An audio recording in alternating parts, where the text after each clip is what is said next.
وجينا لكم بقى بفيديو الفيلا اللي انا قلت لكم عليها في الفيديو اللي فات. انا طبعا نزلت معاكم فيديو تحضير الشنطه، ونزلت معاكم الفيديو اللي قبل دوت اللي هو بتاع 3 ايام، اللي هم ال3 ايام اللي قضيناهم في مارسيليا بيتش فور. لسه اليوم الرابع هنزله ان شاء الله بعد الفيديو ده. بس عايزاكم بقى ايه تشجيع منكم للفيديو اللي فات كمان، واقع قوي في المشاهده، يعني المشاهدات بتاعته ضعيفه قوي. عايزاكم بقى ايه ترفعهولي شويه. وبعد كده بقى يلا نبدأ معاكم بقى جولة في الفيلا اللي احنا اجرناها هناك. يلا بقى اول حاجة هنبدأ بيها الجاردن دي كانت القعدة فيها بالليل بتبقى جميلة خطيرة قوي. جو اصلا هناك طراوة، الساحل الشمالي طراوة. يعني احنا رحنا الغردقة قبل كده، بس الجو فيه ما كانش زي الجو هنا في الساحل الشمالي. وطبعا القاهرة عمرها برضو ما زي الساحل الشمالي. الجو هناك طبعا طراوة قوي. واحنا كنا مأجرين الفيلا دي تلات ادوار، روف ودور ارضي، والدور التاني اللي هو فيه الغرف. والجاردن كان فيه شوايه زي ما انتوا شفتوا كده، واحنا استغلناها تالت يوم وشوينا. ما هو ده تالت يوم اللي انا بصور لكم، بس كنت بصور لكم قبل الشوي. وفي منشر برضو. تعالوا بقى معانا كده.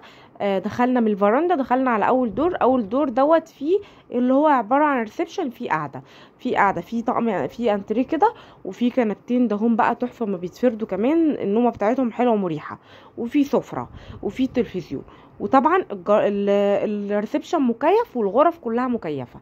تعالوا بقى ناخدكم الاول قبل ما ندخل على المطبخ والحمام. هندخل على هنخرج. ده البوابه اللي هي بتطلعنا على الجاردن التاني ده بيودينا على فين؟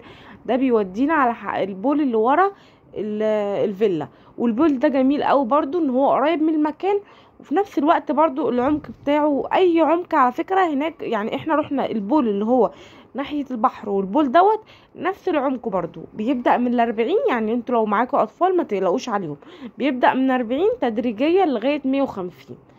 وبعد كده بقى ايه احنا هنا هنرجع تاني بقى كده للفيلا عشان نوريكم بقيتها.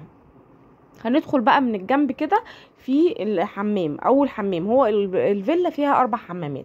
اول حمام في الدور الارضي دوت، بس ما فيهوش دش، هو قاعده وحوض بس. يعني ما بنستخدمهوش لو احنا راجعين من البحر، راجعين حمام السباحه، لو هناخد دش ما بننفعش نستخدمه، احنا بنستخدمه واحنا قاعدين بس هنا. وبعد كده المطبخ يعني ايه الاجهزه اللي فيه كانت حلوه. كان فيه البوتاجاز ده كان حلو، يعني استخدامه حلو. وكان فيه ميكرويف، وكان فيه غساله اوتوماتيك، وفيه تلاجة. الاجهزه اللي فيه كانت كويسه حلو. وعندنا بقى كمان المطبخ كان فيه معالق، وكان فيه كوبايات، وكان فيه اطباق، وكان فيه كل حاجه، وكان فيه حلل، وفيه طاسات، وكل حاجه كانت متوفره في المطبخ. يلا بقى نبدأ بقى نطلع معاكم الدور اللي بعده، اللي هو الدور التاني اللي هو فيه الغرف بس. الغرف فيه 3 غرف. تعالوا بقى كده معانا على اول غرفة. الغرفة اللي في الوش دي اللي هي فيها سريرين. كل سرير عبارة عن دورين، يعني هم يعتبر 4 سراير لو احنا حسبناهم، هم 4 سراير بس هم عبارة عن سريرين، كل سرير دورين.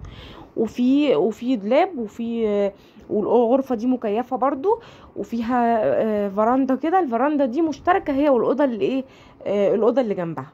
وبرضو الفراندا دي بتطل على الجاردن. في غرفة واحدة بس اللي ما بتطلش على الجاردن من فوق كده. وبعد كده هنطلع كده، دي الطرقة اللي هي مشتركة في ال3 غرف. وعندنا الغرفة اللي جنبنا كان فيها سرير واحد كبير، وفي سرير بدورين برضو، يعني يعتبروا 3 سراير. والسرير ده كان 160. وفي دولاب، وبرضو الغرفة برضو مكيفة. وبعد كده بقى تعالوا ندخل بقى على الغرفة الثالثة اللي هي الماستر. ما هم 3 غرف منهم واحدة ماستر. وكان في بقى الحوض ده كمان، عشان لو احنا حابين نستخدم، خدنا معانا حاجة فوق نغسلها ما ننزلش ايه تحت.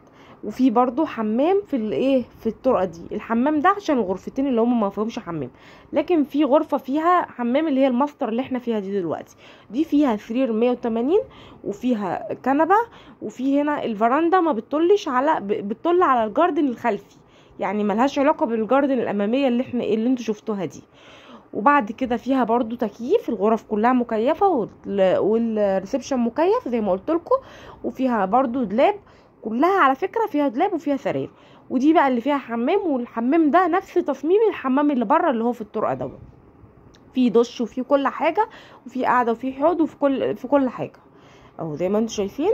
تعالوا بقى اخدكم معانا للدور الثالث. حتى كان في ديب فريزر وللاسف احنا عملنا حسابنا عليه، بس للاسف طلع ايه ان الديب فريزر مش شغال. تعالوا بقى معانا للدور الاخير اللي هو الدور اللي هو الروف اللي هو الدور الثالث.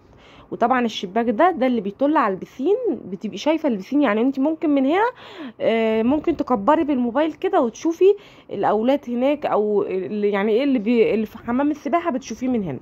وده الروف بقى اللي احنا للاسف ما قعدناش فيه خالص. هي بصراحه الجاردن تحت ما بتديكيش فرصه اصلا ان انت تقعدي في اي حته تانية.